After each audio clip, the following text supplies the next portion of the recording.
Tukio la kusikitisha limetokea katika mji wa Bulandshire mwishoni mwa mwezi Aprili nchini India, ambapo kijana mmoja anayejulikana kwa jina la Jeet Sain anadaiwa kuwaua kwa risasi marafiki zake watatu baada ya kumzomea kwa kumpaka keki usoni wakati wa sherehe yake ya birthday. Kwa mujibu wa taarifa za mashuhuda, tukio hilo lilitokea ndani ya gym moja iliyopo eneo la Hurja, ambapo Jeet alikuwa akisherehekea siku yake ya kuzaliwa pamoja na marafiki zake wa karibu kama ilivyo desturi kwenye birthday nyingi, na baadhi ya marafiki zake walimpaka keki usoni kama sehemu ya utani wa kusherehekea siku hiyo maalum.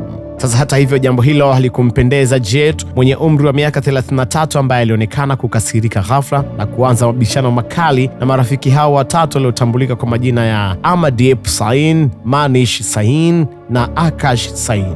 Hasa mashuhuda wanasema baada ya mabishano hayo, Jeet aliondoka ndani ya jimu hiyo akiwa na hasira kali, lakini dakika chache baadaye alirudi akiwa ameambatana na kundi la watu pamoja na bunduki yenye kibali cha kisheria. Sasa inadaiwa kuwa mara baada ya kufika alianza kuwafyatulia risasi wale waliokuwa wamegombana nao kabla watu waliokuwepo hawajapata nafasi ya kuzuia tukio hilo. Katika taharuki kubwa iliyotokea eneo hilo, watu wengi walikimbia kuokoa maisha yao, huku washambuliaji wakitoroka mara moja baada ya kufanya shambulizi hilo. Waathirika hao watatu waliwaishwa hospitali wakiwa katika hali mbaya sana, lakini madaktari walithibitisha kuwa walifariki dunia kutokana na majeraha ya risasi. Hasa polisi nchini India wamesema taarifa ya watu 15 wamekamatwa kwa ajili ya mahojiano kuhusiana na tukio hilo, huku mtuhumiwa mkuu Jeet Sain akiwa bado anasakwa na vyombo vya usalama. Polisi wameeleza kuwa chanzo kikuu cha tukio hilo lilikuwa ni ugomvi ulioanza baada ya marafiki hao kumpaka keki usoni wakati wa birthday yake. Vipi kwako wewe? Birthday yako huwa unaruhusu utani kama huu, au ni kama Jeet ambaye